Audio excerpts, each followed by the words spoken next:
नमस्कार मित्रांनो, जर का तुम्ही 127वे रेग्युलर कॉन्व्होकेशनसाठी जर पुणे विद्यापीठासाठी जे काही कॉन्व्होकेशन आहे किंवा डिग्री सर्टिफिकेट आहे ह्यासाठी जर अर्ज केला असेल तर अशा विद्यार्थ्यांसाठी जे काही ड्राफ्ट आहेत, जे काही तुमच्या माहितीची जी काही चेंजेस करायचे असेल तर तुम्ही चेंजेस करण्यासाठी ड्राफ्ट विद्यापीठाकडून उपलब्ध झाले आहेत. तत्पूर्वी ते कसे चेक करायचे ते मी तुम्हाला सांगणार आहे. तर लॉग इन केल्यानंतर अशा पद्धतीचं ही लिंक तुम्हाला दिसून जाईल 127वी रेग्युलर कॉन्व्होकेशनची. तर ज्या विद्यार्थ्यांनी अप्लाय केलेलं नसेल तर अजून पण ते 29 ऑगस्टपर्यंत अर्ज करू शकता. 29 ऑगस्टपर्यंत त्यांनी अर्ज करण्याची डेट विद्यापीठाकडून एक्सटेंड करण्यात आलेली आहे. आता जर का तुम्हाला ड्राफ्ट एडिटसाठी तुम्हाला ईमेल आला आहे की नाही ते चेक करण्यासाठी तुम्ही जर अप्लाय केला असेल तर सर्टिफिकेटच्या डॅशबोर्डला, स्टुडंट डॅशबोर्डला जायचं आहे.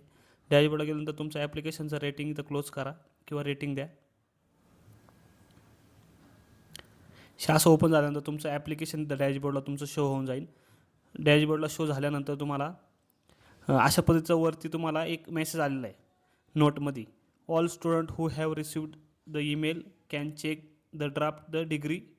If you have not received the email then don't worry, your application still in process. आणि त्याच्यामध्ये ब्रॅकेटमध्ये पुढे दिले आहे the last date for preview degree draft is 11/9/2025 म्हणजे ज्या विद्यार्थ्यांना ईमेल आले आहेत अशा विद्यार्थ्यांनी लॉग इन करून इथं त्यांचं ॲप्लिकेशन एडिटसाठी विद्यापीठाने ऑप्शन दिलं आहे, जे की तुमची बेसिक माहिती तुम्ही काय चेंजेस करायचं असेल तर तुम्ही चेंजेस करू शकता.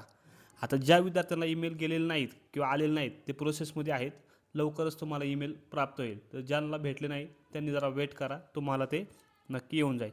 तर अशा पद्धतीचं हे अपडेटेड माहिती होती तुमच्यासाठी. जर काही विद्यार्थ्यांची जर इन्फॉर्मेशन चुकली असेल तर ही चुकलेली माहिती तुम्हाला एडिट करण्यासाठी विद्यापीठाकडनं फक्त रेग्युलर विद्यार्थ्यांसाठी, रेग्युलर कॉन्व्होकेशनसाठी ज्यांनी अर्ज केले आहेत अशा विद्यार्थ्यांसाठी ईमेलचा जो ड्राफ्ट आहे तो एडिटिंगसाठी तुम्हाला ईमेल विद्यापीठाकडून प्राप्त होईल. जर नसेल झाला तर तो नक्की होईल, तुम्ही जरा वेट करा. धन्यवाद.